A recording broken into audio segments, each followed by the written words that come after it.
Hello, guys. Welcome to another exciting episode of Unfiltered World, a podcast show.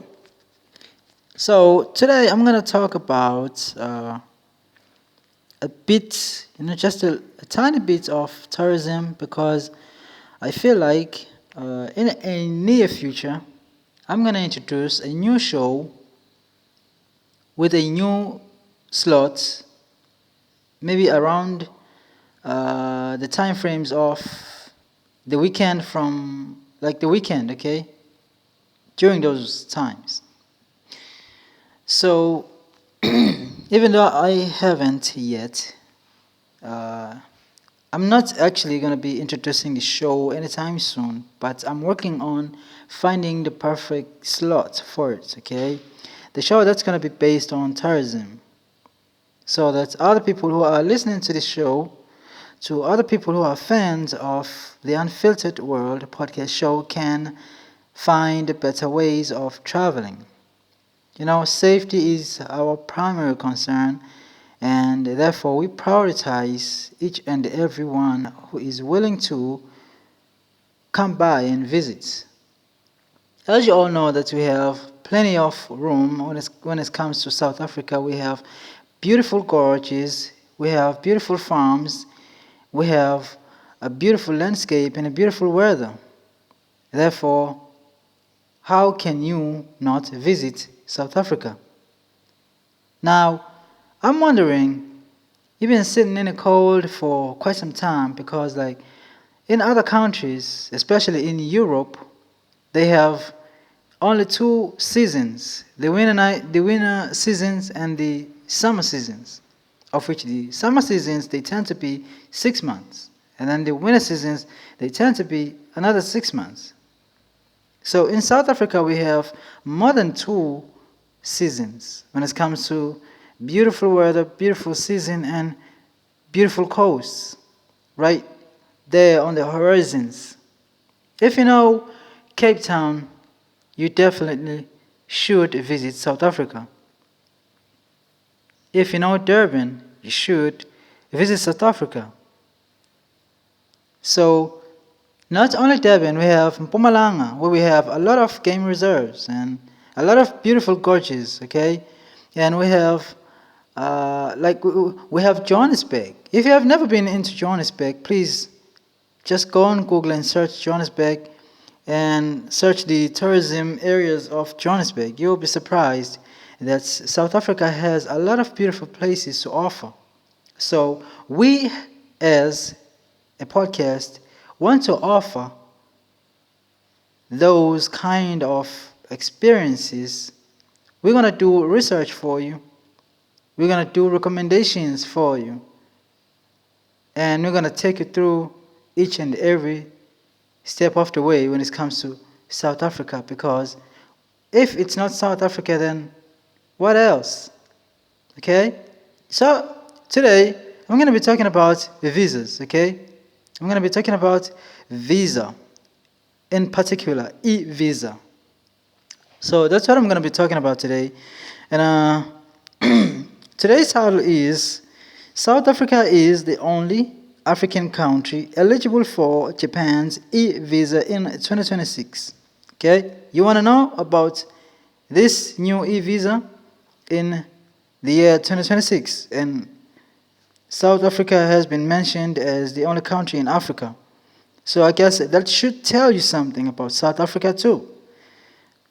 So you shouldn't be believing anything that you see on the media, because we all know that media can be deceiving sometimes. So I'd rather say I prefer you do your own research based on the safety standards, where to be, where not to be. Okay? Rule number one, anywhere you go, do not trust strangers. That's rule number one. Rule number two, do not take uninformed decisions anywhere you travel. Now, back to the story. South Africa remains the only African country whose citizens are eligible are eligible to apply for Japan's e-visa. making travel to the East Asia's no no no make making travel to the Eastern Asian nation, yes, more convenient through an online application. Now let me repeat that again. South Africa remains the only African country whose citizens are eligible to apply for Japan's eVisa, making travel to the East Asian nation more convenient through an online application process. Meanwhile, when it comes to Saudi Arabia, only South Africa, Mauritius, and Seychelles are currently eligible for the kingdom's e-visa, okay, giving travelers from these three African nations easier access to tourism and short-term visits. The eligibility reflects the different visa, okay?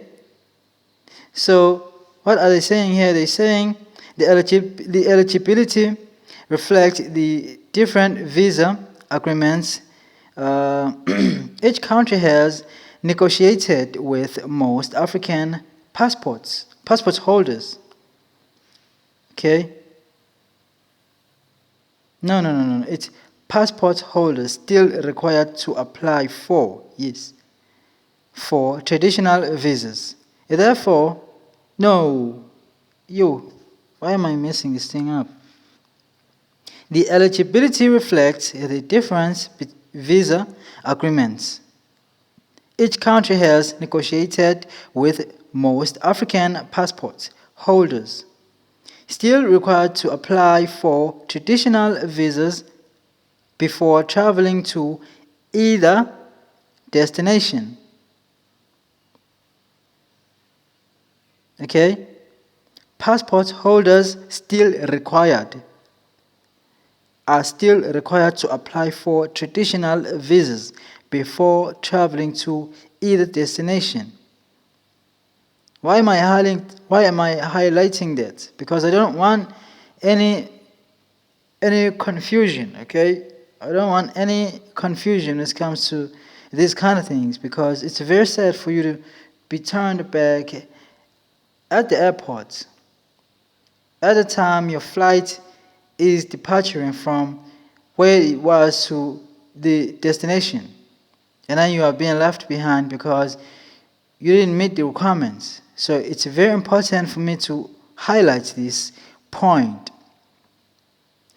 Passport holders still required to apply for traditional visas before traveling to either destinations, okay? It's simple as that. And then, without further ado, I hope you do travel very well, and I hope you do find this show interesting, because in the near future we're going to offer a lot more of these kind of shows. We're going to go politics, we're going to go tourism, we're going to go business, we're going to go entertainment, okay? We're going to go, there are plenty of room for us to explore and exploit, okay? Because there are plenty of news and plenty of other things to do.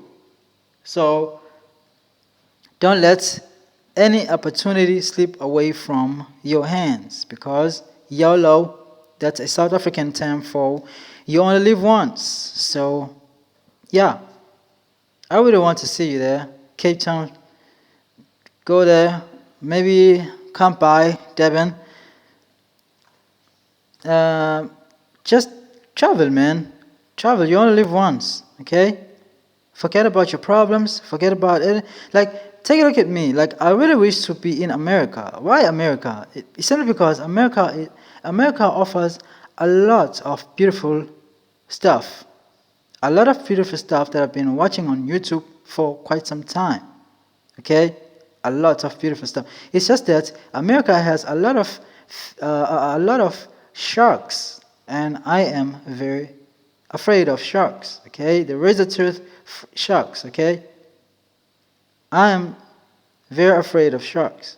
But I really do wish to come by USA you know, seems, and then maybe go swimming, eat those donuts. Okay, Americans, they do love donuts, a lot of donuts. Okay, and a lot of street food. Okay, I've been watching a lot of those on my Instagram. Been watching a lot of those on Facebook. Okay, like I am following the page called Food Porn. Okay, if you haven't watched the Food Porn page on Instagram, I recommend you do go there and click that button follow on the Instagram page. You'll see what kind of food Americans eat. They eat a lot of delicious food, mouth-watering food you have never ever tasted before. Okay? So that is me talking about my favorite country, America. Why am I willing to go to America and probably willing to relocate there one day? Who knows? No one knows the future. Just like any other American citizen who find South Africa very comforting to visit and relocate to, okay? It's the same excuse that I have for me to relocate to America. Or maybe at some point, maybe I could even relocate to Europe. See? Because I love France, I love the Netherlands, okay? I love, what is this country? I love the UK, even though the UK has a lot of, like expensive stuff. Like it's very, like life in the UK. It's very expensive. Life in the it's the same thing as the life in the CBD. Okay, in the CBD, I'm talking New York City. Okay, life is very expensive when it comes to New York City, Vegas. What it is? The central part of Chicago. Okay, life is very expensive there, but not all over. Okay, life is not like too expensive like at some parts of America. Some parts of America, they, like life is very good there. Okay, life is very good. Yeah, people are good too. Okay, if the food is good. Okay, women are good. Okay, everything is good. Okay, so and even though there's this racism stuff, okay, happening, going on here and there, it's not like it's not like weather is good. Definitely, you have to expect the bad. Okay, same as to us. Okay, in South Africa, South Africa, it's a very it's quite a very beautiful country. Okay, but the problems comes whenever the politic side tend to take shape and exploit.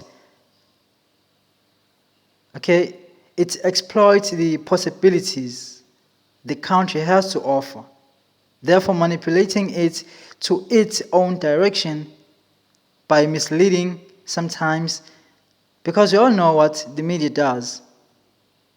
Okay, the media manipulates people and then think that the country is like it's terrible, like we are this mindless people.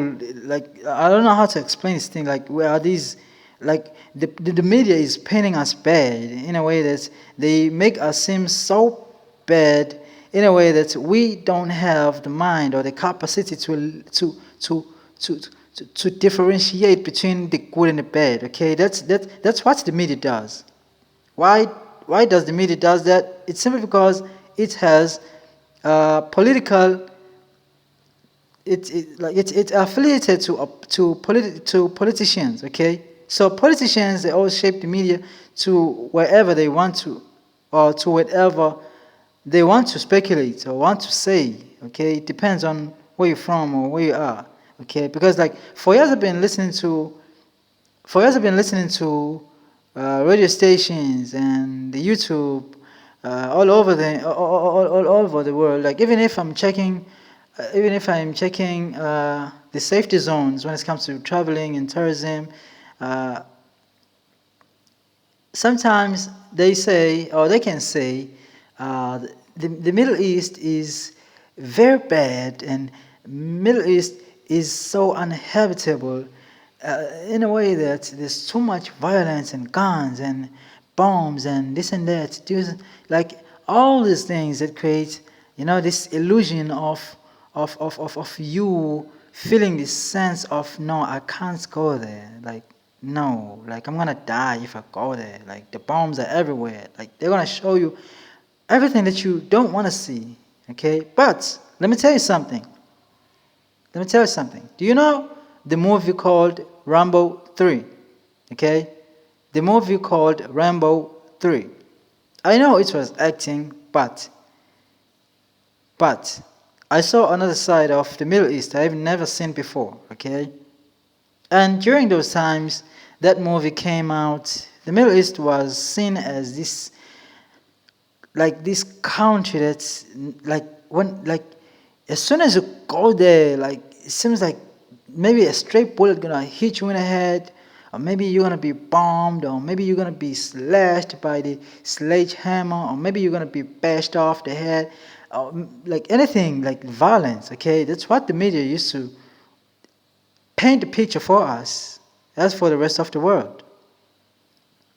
But then, as soon as that movie came out, I saw this guy meeting with the Middle Eastern people. Okay, it was Iraq, if I do remember. It was Iraq.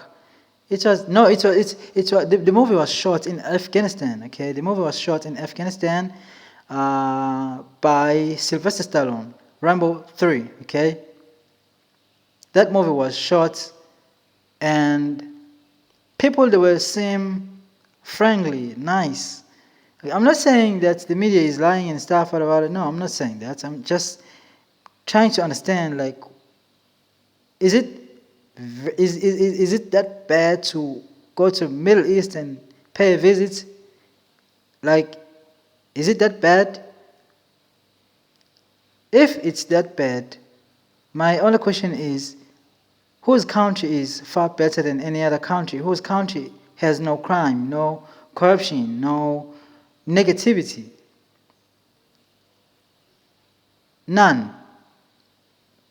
But some countries, they can go into an extreme, okay, measures, or maybe that's their way of life. Like, who knows? Like, we don't know. I'm just a normal South African living where I'm living, okay? And I do enjoy my life where I'm living. Durban is my birthplace. I love Durban. I love Durban very much. Okay, I get to see the sunsets. I get to see the sea. Plenty of lodges in KZN. Plenty of life. Plenty of people, whites. We live together. White people, black people, we live together in Durban. Okay? And to a point whereby I am basically in Clermont, okay?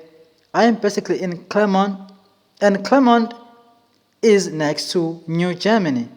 Okay, I travel there by foot every day. So, New Germany is next to us, Clermont.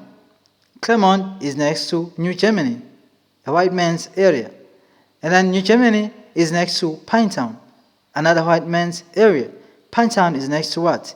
Is next to Durban, eThekwini. Okay, eThekwini municipality is based is few kilometers away. Okay, so what am I saying? I'm saying not all white people are bad, as the media paints them, and so are we as black people. Not all of black people are bad. It's just political terms or political point of views.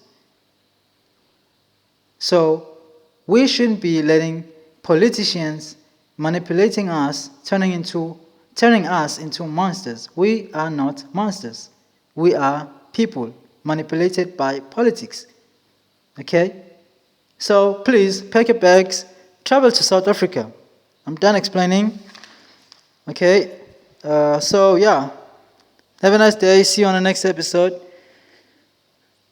May you please have a wonderful day ahead as we are busy working towards the next episode. Don't forget to subscribe. Keep following us. We will be right back.